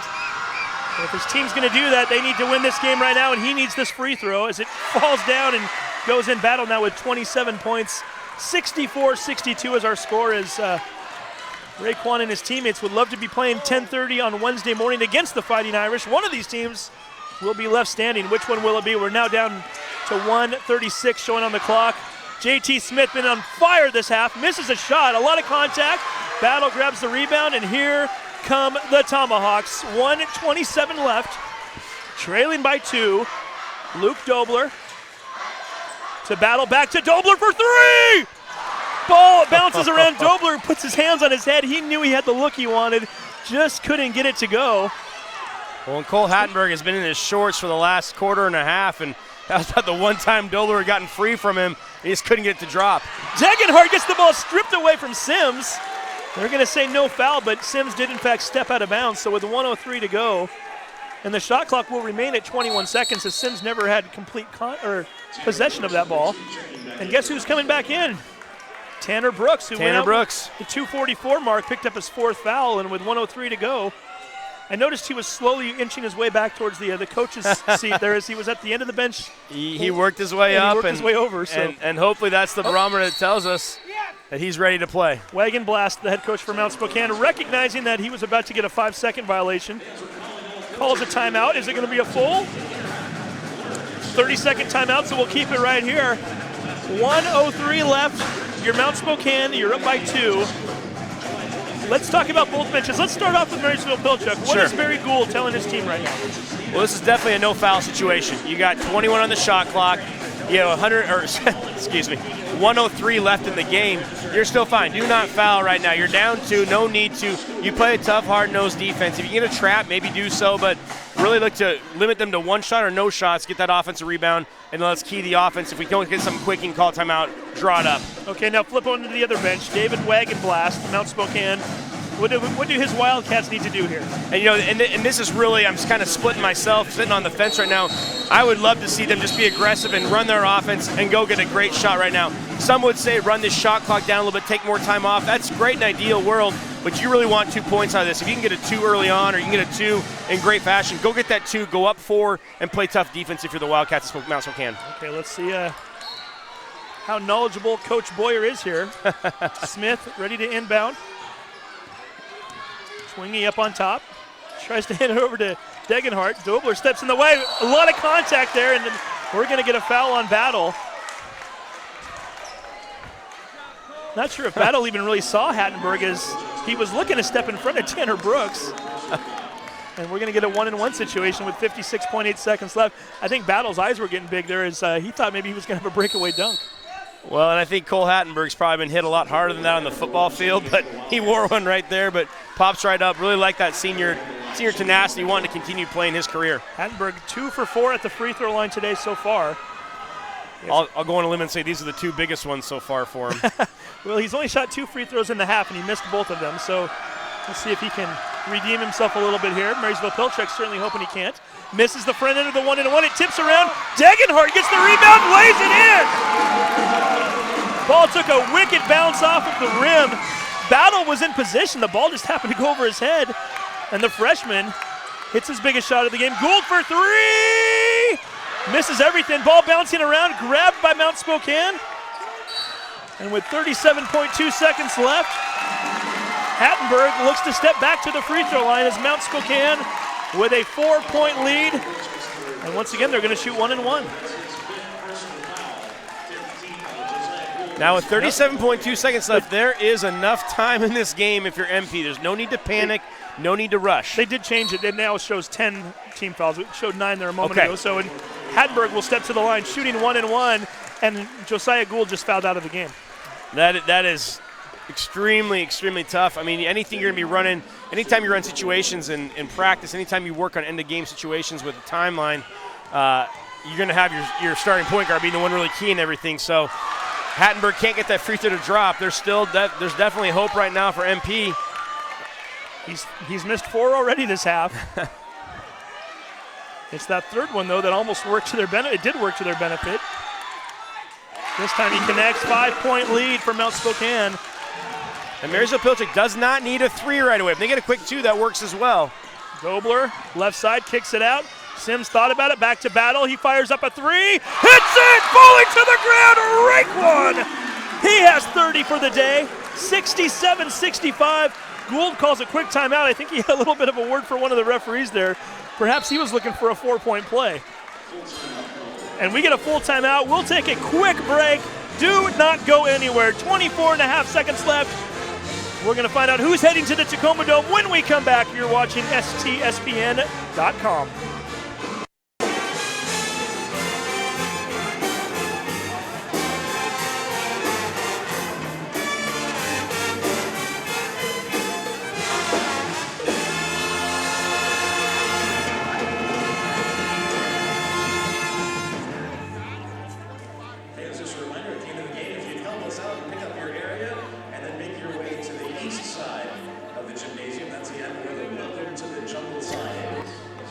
And welcome back once again from North Creek High School in Bothell. Joel Boyer, I don't want this game to end. This is way too much fun. I don't know how much more we can take.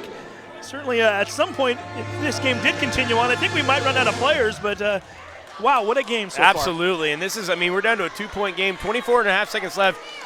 I'm going to go on a limb and say there could be a lead change here and a lead change back. I mean, there's a lot of time left in this game. Keep in mind, Mount Spokane is already into the double bonus, so whoever gets fouled here, unless Pilchuck, who looks to be putting on a press here, unless they can get the ball away, there's a very good chance Mount Spokane might be shooting 2 free throws. And Pilchuck's coming with a 1-3-1 or a 1-2-2 trapping press in the back court, but they want to trap in that corner. Did we get a foul or did we get a timeout? We got a timeout by Coach Dave Wagenblast, knowing his senior Cole Hattenberg caught that ball right in the elusive trap corner, the place that you do not want the ball to go. I'll tell you what, that first bounce pass that was thrown in the back court. Oh, boy. Almost a little too lackadaisical as Tanner Brooks was able to pull it in. I thought for a moment Battle had a shot at it. And well, boy, if he would have got his hands on that one, the roof might have come off this new building. And I know they have Raekwon Battle at 6'5", but I don't know if it's the hair or the length, but his wingspan is not 6'5", Steve. He's probably more like a 6'9", 6'10 wingspan.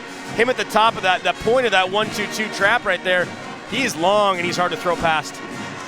Unofficially right now, other than Gould, who's fouled out, I don't have another Pilchuck player with more than 3 fouls. So certainly, if they need somebody to take one for the team, so to speak, nobody's fouling out on this next play. Absolutely, no. And this is where bring in Tanner Brooks here to inbound this ball. They have a new 10-second backcourt, obviously, because they're able to, if they throw into the backcourt. So look for this ball with 16.2 seconds. So look for this ball to go to Smith in the backcourt. Tyson Degenhart, by the way, 6 for 6 from the free throw line so far in the half. They're going to send Hattenberg, and not a bad choice if you're Marysville-Pilchuck. Yeah, he's 1 for 5 in the half. That's so far the guy, and that's as an assistant coach, and that's the kind of thing that assistants are looking for. Obviously, whoever you have to foul because you want it to be quick, but if you're Marysville-Pilchuck, that's the guy you want to put there. I mean, and Cole Hattenberg, I'm guessing, is probably better than his 1 for 5 half, but for whatever reasons, he is 1 for 5. We'll see what he can do in these 2. 2 free throws coming up, misses it. If Marysville-Pilchuck can get this ball, assuming that there's not an offensive rebound off of a free throw, this will be a 1-possession game. Everybody's standing up right now except for us. 2-point game, 15.1 seconds left. By the way, Sims picked up his 4th foul. He missed it again. They get another offensive board. Unbelievable. Raekwon Battle is not happy with himself at all. He went up, got himself a little too far underneath the hoop, and the ball bounced right over his hands. Well, and even the worse than that, there was no Mount Spokane players even on the lane right there. The only one who was there is Cole Hattenberg, and no one boxed out Cole Hattenberg, and so he was able to run, and yeah, that ball went over Battle right there, but if any one of those players was able to put a body on Hattenberg, that's MP ball going their way down 2. Scoreboard showing the foul was on number 2. We don't have a number 2 on the court for Marysville-Pilchuck. Hattenberg misses another one. And you know what? Just one free throw. He's got one left right now. If he can put that one down, then it's MP needing the 3 on this possession as opposed to just a 2. He's 1 for 8 so far in the half. It almost works more to their benefit when they've missed lately. They keep getting offensive boards. Ball falls through. It's a 3-point game. Here we go. 13.7 seconds left. Dobler kicks it ahead. Quick timeout by Barry Gould. 9.7 seconds showing on the clock. And they're going to add some time here. They're going to talk about this and add some time. There should be, I'm going to go with about 10.8, maybe even 11 seconds. You know, it's interesting. We're using, again, this is new technology here. We're not using a scoreboard. We're using a video screen.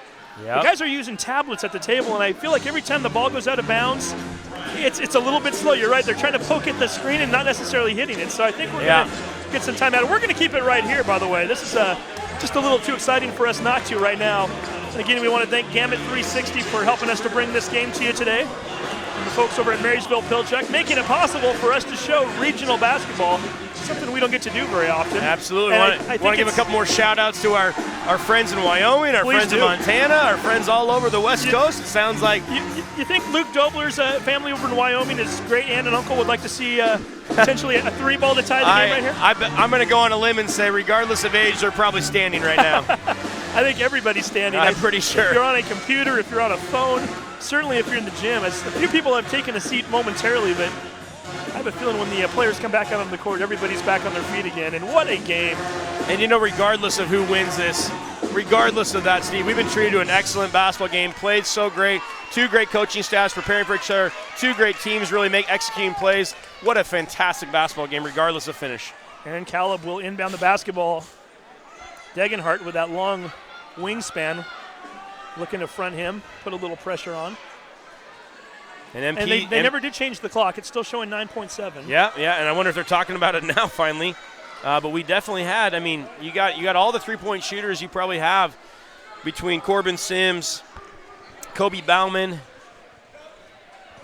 Raekwon Battle, Luke Dobler, all great 3-point shooters for MP in the game. Rod Marr calling both head coaches David Wagenblast and Barry Gould over to the table. I'm thinking they're talking about that time, which you always love if they could have talked about during the timeout. Right. Yeah, you had 60 seconds, right? 60 seconds plus. Right. Now we have a little bit longer one. Luke Dobler getting some maybe backyard instructions to Raekwon Battle. I love watching Barry Gould, by the way. He's having fun, win or lose, right? You know that he's a coach. He's living in the moment. I've gotten to know him a little bit through an NBC team or day camp a long time ago, but really respect that man a lot. They just put 0.3 of a second back on. We're showing 10 seconds even. They need to get the ball in. Dobler's got it. They're going to try to put him at the line as Herrera using up one of his fouls. And you know what? That's absolutely a philosophy thing, but a real smart play. They are putting him in the line for 2 shots. I don't know. I don't know if I agree with the philosophy. Put him at the line for 1 and 1. That's a 9th team foul. Okay. Now I do feel better about that. But thank you, Steve. Yeah, put him in line for a 1 and 1. Even if he puts both down, you want to make sure you get this rebound. You do. MP's going to have to foul. Dobler with 6 points on the afternoon. Both shots coming courtesy of the 3. Gets his first free throw attempt of the day to fall. And really credit Cole Hattenberg specifically, but also Spencer Barrera's played some minutes on Luke Dobler, really held down that freshman sharpshooting guard. We've seen Mount Spokane grab a few offensive boards off a free throw. Battle's right in there. Could we perhaps see it again? Don't need to. Dobler hits them both. Yeah, you're going to look to see an MP foul real quick right here. 8.9 seconds left. 1-point lead right now for the Mount Spokane Wildcats. They can run the baseline. Tanner Brooks to inbound. Here we go. Having trouble getting in initially. Cole Hattenberg, he's already had trouble at the free throw line today. He's going back. 7.5 left. Here we go. Maybe it was just me, but I really feel that Tyson Degenhart cut to the ball and was open. They're not wide open, but open right there. That I thought Tanner Brooks could have gotten the ball. And Degenhart with a great free throw shooting night tonight. Aaron Caleb just picked up his 4th foul. Again, they're into the double bonus already, so Cole Hattenberg. You got the kid at the line if you want, if you're MP. 2 for 9 in the half so far at the free throw line. Make it 3 for 10 as he hits the first one. And you know what, Steve, his stroke at the free throw line is a lot better than a 3 for 10 half. Much better than that. It's a soft touch. It's a good touch. Unfortunately, just a little jittery, maybe not getting the drop right now, but he got that one to fall pretty cleanly. And why would you not have jitters, right? Biggest moment of your life, potentially. Hattenberg, he's a senior. Hits the second one, nothing but net. 3-point game. Here we go. 7.5 seconds left. Dobler with the basketball, falls to the ground. Steps out of bounds. Mount Spokane basketball. And Dobler might have even gotten hurt on the. Well, let's see if he gets up there. Dobler and Battle occupying the same place on the court. Not the ideal situation. No, that's just such an unfortunate play right there this late in the game. And Brady Phelps checking back in, no doubt to potentially pick up a foul here as Dobler has 3 showing. Mount Spokane, apparently the fan base fairly confident as they start the "I believe that we will win" chant. Well, this is a moment right now, you just simply need one free throw, and Jerry Twingy going to the line for 2. Jerry Twingy right there, posting up nice and strong on Brady Phelps, just saying, throw the ball high, I'll out-jump him, I'm going to get this ball, put me to the free throw line. I'm our leading scorer, one of our captains. Put the ball in my hands, put the pressure on my shoulders. Let's see how he handles it, Steve. In so many ways, if Pilchuck loses this game, there will be a lot of what-ifs as Twingy hits the first shot. The last play there where Dobler and Battle made contact with each other. The offensive boards for Mount Spokane off the free throw misses. Mount Spokane starting to celebrate. 4-point lead with 5.3 seconds left. And if this is in fact the last game for Marysville-Pilchuck, they've got nothing to hold their heads down about. 19-5 would be their final record. Winning the district championship for the first time in over 30 years. You mentioned it earlier, a lot of youth on this team. We do want to give a shout out to the seniors, however. Josiah Gould, Deacon Monger, Kobe Bauman, and Corbin Sims, 4 guys who have been with this program for a while now.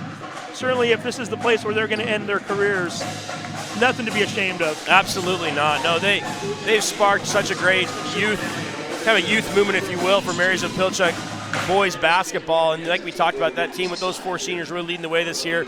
They still have a lot of young talent. I mean, you have Raekwon Battle, you have Luke Dobler. I mean, you have a lot of talent coming back. Caleb's a sophomore. Oh, yeah. I mean, they're going to be loaded for another 2-3 years even. So Phelps getting a lot of time tonight. He's a sophomore. I mean, certainly a lot of players to build around. Twingy drains that one. 18 points on the day for him. 3 seconds to go. Bauman with his last 3, misses it. Ball bounces away. Mount Spokane is heading to the Tacoma Dome. They're going to join the girls there next week. We mentioned it earlier, the boys wrestling team winning the state championship last week, as did Jake Howerton and Blake Haney, individual wrestling champion, or Jake Houghton rather. He's a 2-time state champ, and now the Wildcats boys basketball team will get their chance. 72-67 is the final score. And I can't say it enough, Marysville-Pilchuck, what an outstanding season. A team that was picked to finish 6th in the coaches pool in Wesco 3A. All they did was went out and won the district championship and gave Mount Spokane all they could handle today. And you know, as we're talking about, we already talked about Barry Gould, just what kind of a coach he is and a man, but you watch him right now, he still has a smile on his face. You know he's disappointed about losing this game, but he has an understanding that there's greater things about this, and this season, while as bitter as it feels at this very moment, there's so much positive takeaway from this season for him and for his players and for his program. He realizes they're in a great position going forward. And it's got to be hard as a dad, too, having your son lose his senior year. But what a fantastic coach, what a fantastic program Marysville-Pilchuck is and will continue to be. Okay, we're going to take a quick break right now. When we come back, we will have our player of the game interview and wrap this show up. Once again, the final score, Mount Spokane 72, Marysville-Pilchuck 67. You're watching STSPN.com.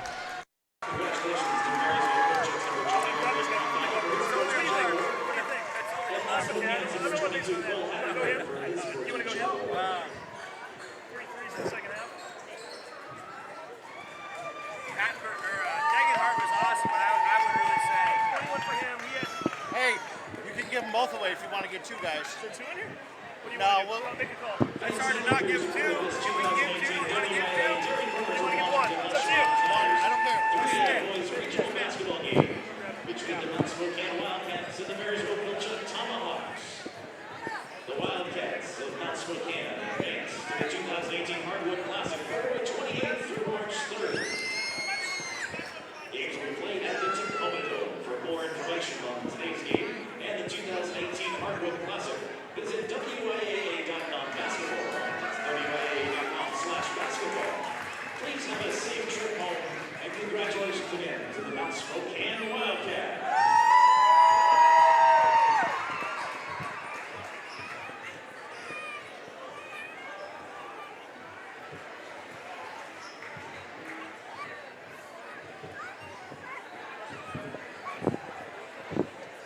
We're going 2.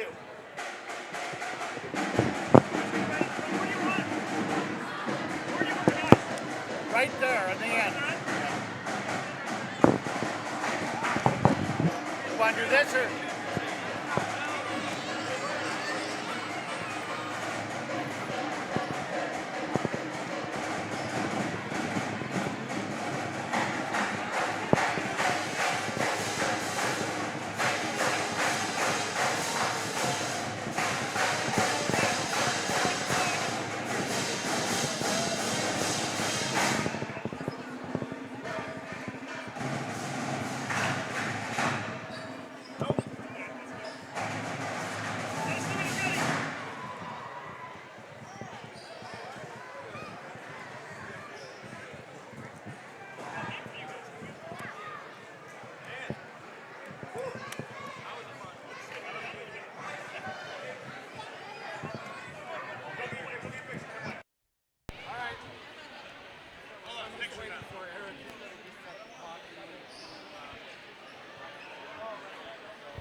Throughout the state, the Dairy Farmers of Washington and your Les Schwab Tire Centers are proud to support high school activities by sponsoring the WIAA Scholastic Awards Program. Whether in or out of the classroom, they join the WIAA in helping to provide tools to enrich our youth and help make it possible for their dreams to come true.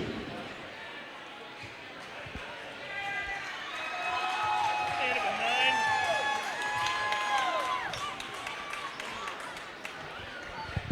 Todd, you want me to give it to him right now or after they interview? Hand it to him. After the interview now.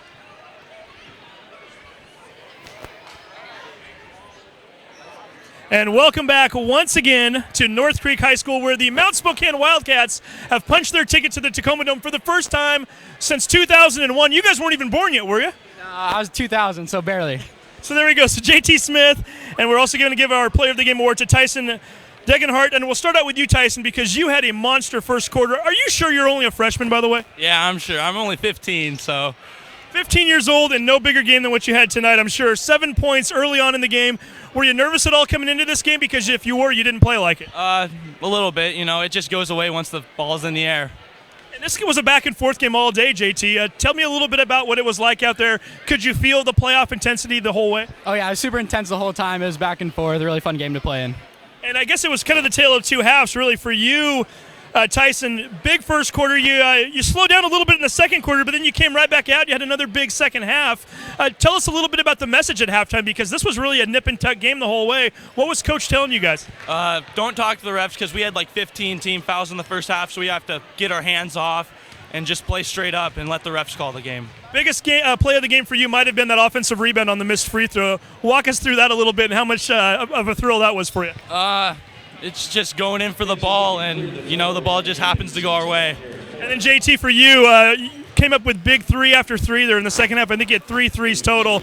Talk a little bit about those baskets and how vital that was to this team's success today. Oh, well, they just left me open a couple of times, and I just tried to put the ball in when they made that mistake. Okay, we're not only sending you to the Tacoma Dome next week, we're sending you away with some apparel, too. Have you guys hold it up for the cameras. You are the STSPN Players of the Game, Mount Spokane Wildcats, and this team has come a long ways, hasn't it, guys? 10 wins last year. This was a team that had 1 or 2 wins even, I think, for 2 consecutive years a few years ago.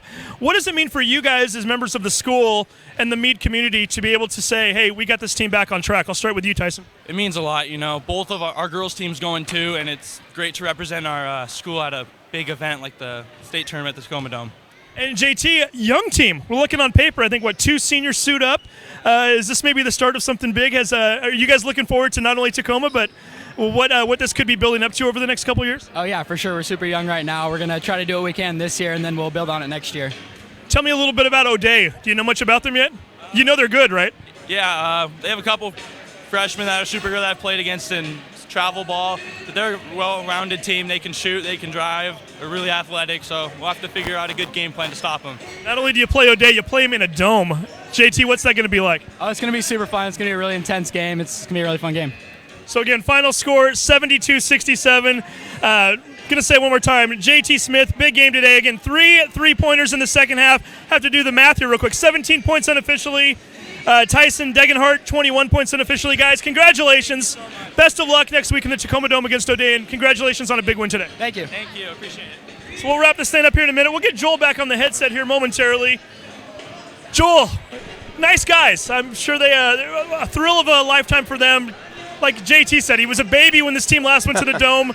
Tyson wasn't even born yet, and yet here they are doing their school proud today. Absolutely, and that's one of those. It's just exciting to see great high school kids, if you want to call them that, great high school students. But they play, or they're fierce competitors. They come out and they just really are just gentlemen as well. It's really pleasure to hear those guys talk and hear them be very complimentary of their teammates and of their school and how excited they are to go represent their school. That's just a cool thing for them. Is it fair to say that it wouldn't shock either one of us if perhaps these two teams met again next year? Maybe in Tacoma this time, a real young teams on both sides. Well, I'll say this. If they have to meet again in a regional round, I'm really hoping next year that it's a winner's game, meaning they're in the top 8 of the RPI. So regardless of the outcome, they both would advance. Unfortunately, tonight that's not the case. Marysville-Pilchuck's done for the year now. But it would be great if it could have been a winner's game to see both this hard-fought game, these two great teams that went head-to-head so great for 32 minutes. Man, I wish they could both go on. Unfortunately, they can't today. Maybe next year they both could. It could be interesting to see. MP's season comes to an end. You know who else's season comes to an end tonight? STSPN. Our final game here. Todd Elvick, who has just been masterful all season long, keeping us on the air, setting up all the equipment, running the show. Todd, congratulations on a very successful 2017-2018 season. Joel Boyer, I always love working with you. Love working with you, How Steve. much fun was this today, huh? Can't wait to do it again starting next year. I think if we're being very honest, maybe we're a little bit biased. I'll admit it for myself. Perhaps I wanted the other team to do well today and to come away with a victory, but after meeting those Mount Spokane kids, hard to be disappointed, as I know this meant a lot to them as well. Absolutely. Anytime you see great individuals come out and be so complimentary to their team and of their own school, you can't help but applaud those kids too. Definitely. We're going to wrap this up now as the next game is about to start here in a few minutes. Odessa versus Cedar Park Christian Mount Lake Terrace. If you want to watch this game, you need to get over to Bothell because we're about to sign off. But again, a great game, a lot of lead changes, a number of ties in the second half. Unfortunately, one team had to come out on the short end.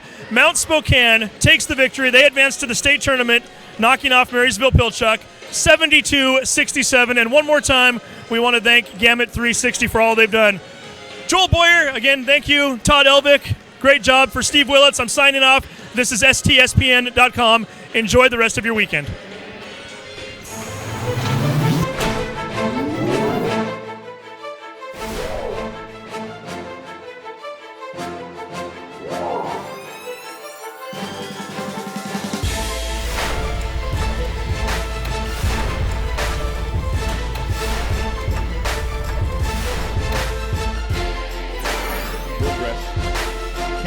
NBA 3 bumper.